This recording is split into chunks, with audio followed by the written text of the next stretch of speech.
This is a very quick solution for the 12th mark question. The structure for the 12th mark is that there are 8 marks for knowledge or analysis. Excuse me, evaluation के 4 marks हैं. इसका ये मतलब नहीं है कि knowledge और analysis में आपने 8 point लिखते हैं. No. A 12 mark question has levels और उसके जो levels हैं उसके अंदर नंबर लेने का तरीका ये है कि आप complete information लिखेंगे, कंप्लीट नॉलेज देंगे, एग्जाम्पल देंगे, एनालिसिस के अंदर डेवलप्ड एनालिसिस होगा, अजम्पशंस लिखेंगे और फिर उस अजम्पशंस को चैलेंज करेंगे. कंक्लूजन के अंदर आप वो कंडीशंस बताएंगे जिसकी वजह से ये रिक्वायरमेंट क्वेश्चन की पूरी होगी या नहीं होगी. इंग्रेडिएंट्स होंगे तो आपको 12 नंबर मिलेंगे, इंग्रेडिएंट्स नहीं होंगे तो आपको 12 नंबर नहीं मिलेंगे. डेप्थ क्वालिटी के ऊपर आंसर है, ये आपको अंडरस्टैंड करना है इस बात का. The question says discuss whether a firm's revenue would increase in response to a price and income change if the price elasticity and income elasticity of demand for its product become highly elastic. Requirement ये है कि whether revenue will change या whether revenue will increase if price and incomes change of goods.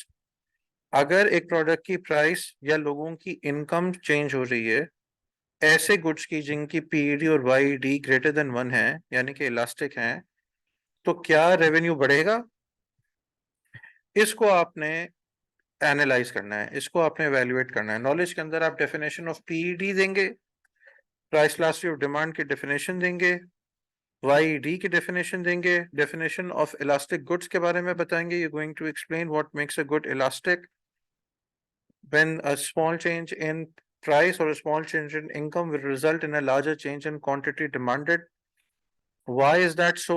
क्या वजह है कि good price elastic हो सकता है? नंबर ऑफ सब्स्टिट्यूट्स, वो डिजायर है, वो एक्सपेंसिव है, वो सुपीरियर है, इन्फीरियर है, इसके बारे में आपने लिखना है. फर्म का रेवेन्यू क्या होता है? Selling price multiplied by quantity sold. फिर जब आप एनालिसिस करेंगे तो पहला साइड आप ये एक्सप्लेन करेंगे कि if the PED is greater than 1 the product is elastic and price increases.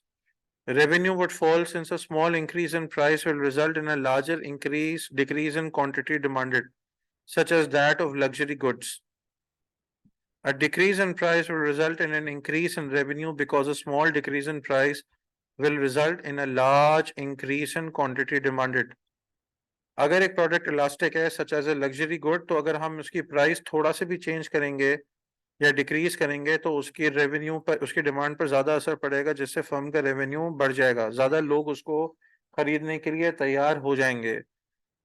लेकिन अगर हम प्राइस को इंक्रीज करेंगे तो उसकी क्वांटिटी के ऊपर ज्यादा असर पड़ेगा, रेवेन्यू बहुत तेजी से गिरेगा.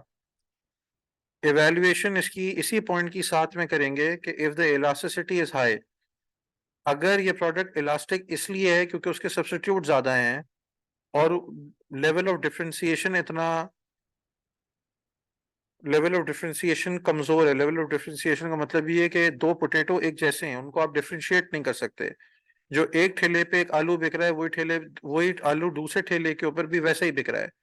ऐसा नहीं है कि दूसरा आलू नीला हो जाएगा या उसके सींग निकल आएंगे, वो बिल्कुल वैसे ही रहेगा जैसे कि पहला आलू है. तो यानी कि उन दोनों में लेवल ऑफ डिफरेंशिएशन बहुत कम है, डिफरेंसेस कम है. अगर ऐसा है तो वो तब भी ये प्रोडक्ट दोनों इलास्टिक हैं. क्यों? क्योंकि ये बहुत एक दूसरे के क्लोज सब्स्टिट्यूट्स हैं. अच्छा, तो अगर एक ठेले वाले ने, उसको तो पता है कि मेरा प्रोडक्ट इलास्टिक है, वो अगर अपनी प्राइस कम कर देता है तो क्या दूसरा ठेला वाला जो है वो हाथ पर हाथ रखकर बैठेगा? नहीं, वो भी प्राइस को कम करेगा, which will lead to price wars. पहले ठेले का थोड़ी अरसे तक रेवेन्यू बढ़ेगा जब तक ये दूसरा ठेला अपनी प्राइस को गिराता नहीं है. जैसे ही वही गिराएगा कंज्यूमर्स को कोई फर्क नहीं पड़ेगा, वो एक से लेंगे या दूसरे से ले लें, क्योंकि अब दोनों की प्राइस सेम हो गई है. नुकसान ये होगा कि दोनों का रेवेन्यू गिर जाएगा क्योंकि now both of them are selling at a lower price. तो ये जरूरी नहीं है कि अगर प्रोडक्ट इलास्टिक है और आप उसकी प्राइस को कम करते हैं तो जो है वो हमेशा रेवेन्यू बढ़ेगा. नहीं, गिर भी सकता है और उसकी वैल्यूएशन मैंने कर दी है. क्यों? ये देखिए. लेकिन अगर हम YED की बात करें और YED is greater than +1, then the good is income elastic and can be superior good. It is a superior good if the elasticity is higher. अगर elasticity मजीद इससे ज्यादा है तो फिर वो good क्या है? वो superior good है.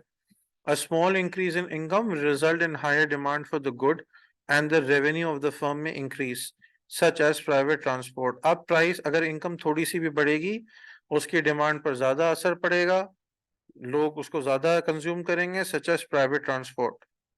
A decrease in income in case of a recession, अगर recession हो रहा है यानी कि मार्केट के अंदर लोगों की इनकम गिर रही है, मार्केट के अंदर ग्रोथ कम है, इकोनॉमी ग्रो होने के बजाय श्रिंक हो रही है, उसको रिसेशन कहते हैं।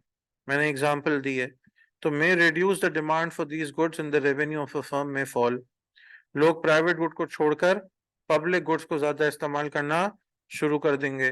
इवैल्यूएशन ये है इसकी कि अगर एक प्रोडक्ट इलास्टिक है मगर उसकी value is less than zero यानी कि वो नेगेटिव है, तो it is an inferior good such as second hand clothes. A small increase in income will reduce the revenue for the good and a small decrease in income will increase the revenue for the firm. तो आप ये बताएंगे कि हर वक्त income की increase से elastic goods की demand या रेवेन्यू नहीं बढ़ेगा अगर वो इंफीरियर हुए तो, क्योंकि याद रखिएगा इंफीरियर और नॉर्मल का ताल्लुक प्लस और माइनस से होता है। एक ज्यादा इलास्टिक गुड अगर वो पॉजिटिव है तो वो सुपीरियर है, एक ज्यादा इलास्टिक गुड अगर नेगेटिव है तो वो इंफीरियर है। हुआ तो वो इलास्टिक ही ना, ठीक है। कंक्लूजन इसका क्या लिखेंगे? The effect of a change in price on a good with high PED यानी कि high elasticity will depend upon the market structure. आप कौन से मार्केट के स्ट्रक्चर में हैं? जैसे कि दो आलू वाले परफेक्ट कंपटीशन में होते हैं, मैंने ये आपको डिमांड और सप्लाई मार्केट के अंदर ये लिखवाया था। And nature of the good, nature of the good का मतलब है कि ये गुड की अपनी जात कैसी है। If it is relatively easier for firms to enter the market, अगर एक मार्केट के अंदर फर्म बहुत आराम से आ जा सकते हैं, so a price decrease may not always increase the revenue of the good in the long term.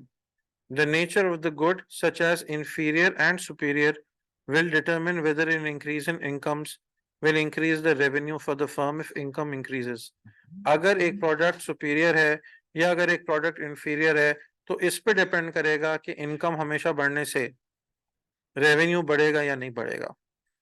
तो यहाँ पे कंक्लूजन के अंदर हमने दोनों पॉइंट्स को लिख दिया है, जिससे अब it becomes easier to evaluate. This is how you are going to solve a 12 mark question. This is the structure. By no means this is the entire answer. When you are going to explain it, when you are going to write these points and elaborate, तो ये इसमें ज्यादा clarity आएगी। I hope this helps. Thank you.